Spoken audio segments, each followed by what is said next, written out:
Life processes, respiration and transportation. CBSE Class 10 Science Chapter 6 Notes. Respiration.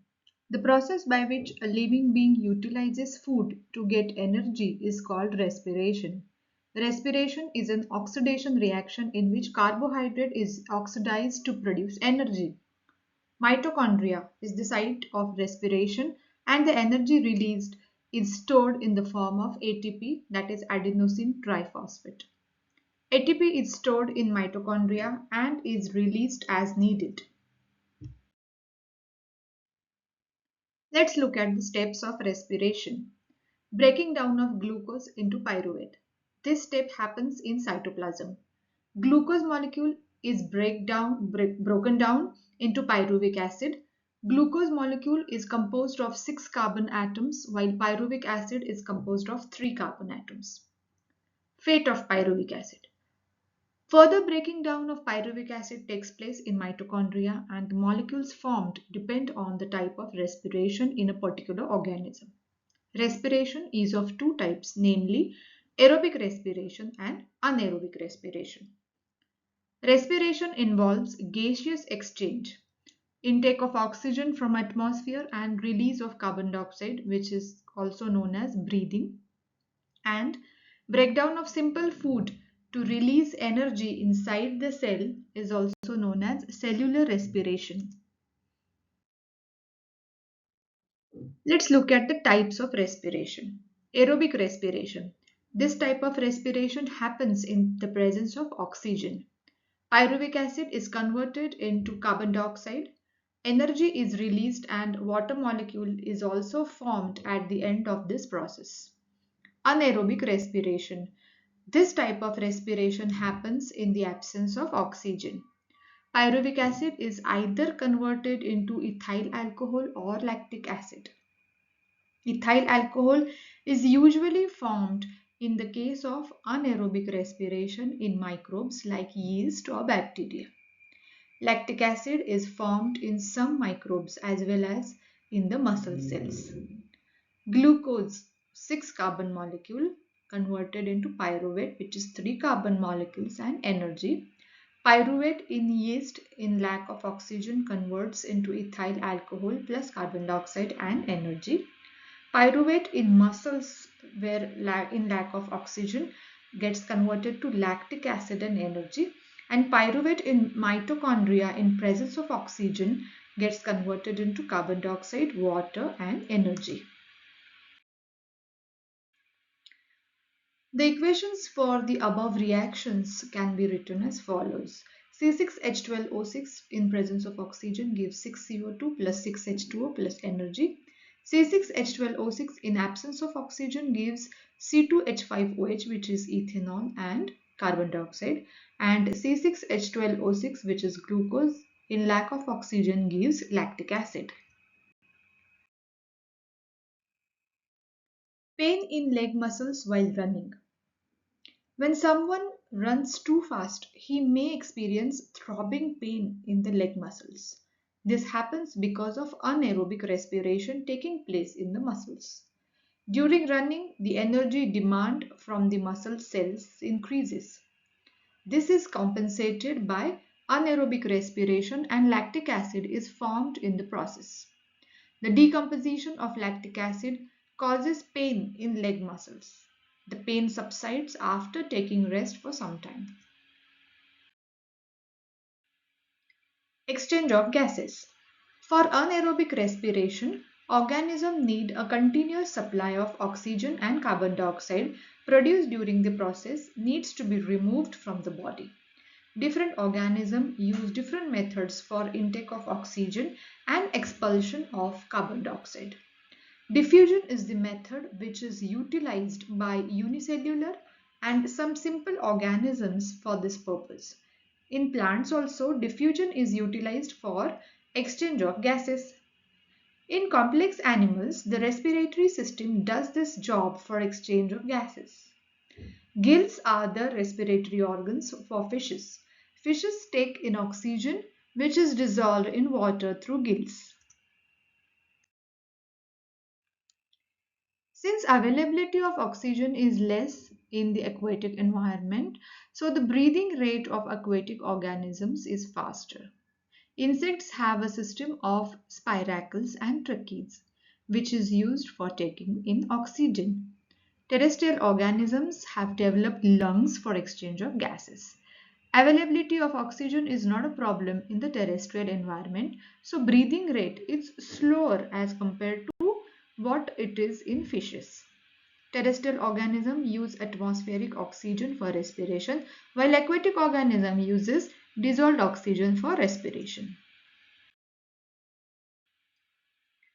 Let's look at the human respiratory system. The human respiratory system is composed of a pair of lungs that are attached to the system of a tube that opens on the outside through the nostrils. Following are the main structures of human respiratory system. Number 1, nostrils. Two nostrils converge to form a nasal passage. The inner lining of the nostrils is lined by hair and remains wet due to mucus secretion. The mucus and the hair help in filtering the dust particles out from inhaled air. Further, air is warmed up when it enters the nasal passage. Pharynx. It is a tube-like structure which continues after the nasal passage. Larynx. This part comes after the pharynx. This is also called voice box. Trachea. This is composed of rings of cartilage. Cartilaginous rings prevent the collapse of trachea in the absence of air. Bronchi. A pair of bronchi comes out from the trachea with one bronchus going to each lung. Bronchioles. A bronchus divides into branches and subbranches inside the lung. Alveoli. These are air sacs at the end of bronchioles. The alveolus is composed of a very thin membrane and is the place where blood capillaries open. This is the alveolus where the oxygen mixes with the blood and carbon dioxide exits from the blood. The exchange of gases in alveoli takes place due to the pressure differential. The breathing mechanism of lungs is controlled by the diaphragm and intercostalis muscles. The diaphragm is the membrane that separates the thoracic chamber from the abdominal cavity. When the diaphragm moves down, the lungs expand and the air is inhaled. When the diaphragm moves up, the lungs contract and air is exhaled. Transportation. Human beings, like other multicellular organisms, needs a regular supply of food, oxygen, etc.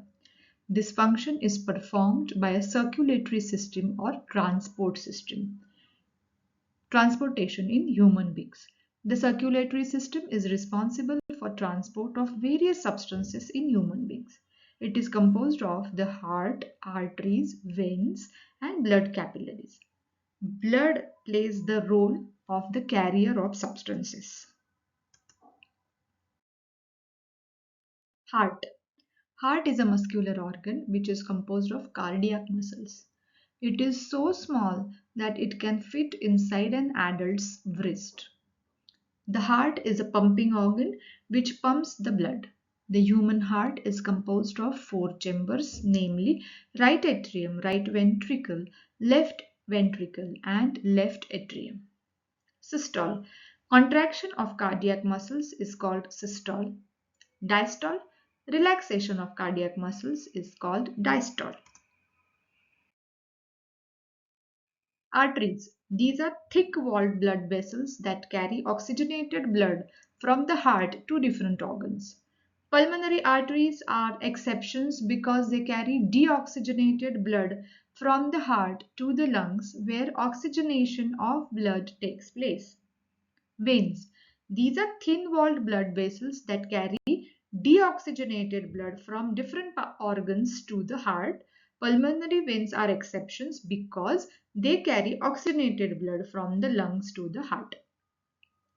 Valves are present in veins to prevent backflow of blood. Capillaries. These are the blood vessels which have single-celled walls. Blood is a connective tissue which plays the role of the carrier for various substances in the body. Blood is composed of plasma, blood cells, and platelets. Blood plasma. Blood plasma is a pale colored liquid that is mostly composed of water. Blood plasma forms the matrix of blood. Blood cells. There are two types of blood cells, namely red blood cells or RBCs and white blood cells and WBCs. Red blood cells or red blood corpuscles, which is also known as RBCs. These are of red color because of the presence of hemoglobin, which is a pigment. Hemoglobin readily combines with oxygen and carbon dioxide. The transport of oxygen happens through hemoglobin. Some part of carbon dioxide is also transported through hemoglobin. White blood corpuscles or WBCs. These are of pale white color and they play important role in immunity. Platelets. Platelets are responsible for blood coagulation. Blood coagulation is a defense mechanism that prevents excess loss of blood in case of an injury. Lymph. Lymph is similar to blood, but RBCs are absent in lymph. Lymph is formed from the fluid that leaks from blood capillaries and goes to the intercellular spaces in the tissues. This fluid is collected through lymph vessels and finally returns to the blood capillaries. Lymph also plays an important role in the immune system. Lymph yellowish fluids that contain fewer proteins than blood. Lymph flows from the tissues to the heart, assisting in transportation and destroying germs. Double circulation. In the human heart, blood passes through the heart twice in one cardiac cycle. This type of circulation is called double circulation. One complete heartbeat in which all the chambers of the heart contract and relax once is called a cardiac cycle. The heart beats about 72 times per minute in a normal adult. In one cardiac cycle, the heart pumps out 70 ml of blood and thus about 4,900 ml of blood in a minute. Double circulation ensures complete segregation of oxygenated and deoxygenated blood, which is necessary for optimum energy production in warm-blooded animals. Transportation in plants. Plants have specialized vascular tissues for transportation of substances. There are two types of vascular tissues in plants, xylem and phloem. Let's look at xylem first. Xylem is responsible for transportation of water and minerals. It is composed of tracheids, xylem vessels, xylem parenchyma, and xylem fiber. Tracheids and xylem vessels are the conducting elements. The xylem makes a continuous tube in plants that runs from roots to stem and right up to the veins of leaves. It carries water and mineral from the leaves to the other part of the plant. Phloem. Phloem is responsible for transportation of food. Phloem is composed of sieve tubes, companion cells, phloem parenchyma, and bast fibers. Sieve tubes are the conducting elements in phloem. Carries product of photosynthesis from roots to other parts of the plant. Ascent of sap. Now what it is? The upward movement of water and mineral from the roots to different parts of the plant is called ascent of sap. Many factors are at play in ascent of sap and it takes place in many steps. They are explained as follows. Root pressure. The wall of the cell of root hairs are very thin. Water from soil enters the root hairs because of osmosis. Root pressure is responsible for the movement of water up to the base of the stem. Capillary action. A very thin tube is called capillary. Water or any liquid rises in the capillary because of physical forces, and this phenomenon is called capillary action. Water in stem rises up to some height because of this capillary action. Adhesion cohesion of water molecules. Water molecules make a continuous column in the xylem because of forces of adhesion and cohesion among the molecules. Transpiration pull. Loss of water vapor through stomata and lenticels in the plant is called transpiration. Transpiration through stomata creates vacuum, which creates a suction called transpiration pull. The transpiration pool sucks the water column from the xylem tubes, and thus water can rise to great heights in even the tallest plants. Transport of food. Transport of food in plants happen because of utilization of energy. Thus, unlike the transport through the xylem, it is a form of active transport. Moreover, the flow of substances through the phloem takes place in both directions. That is, it is a two-way traffic in the phloem. Transpiration is the process of loss of water as vapor from aerial parts of the plant.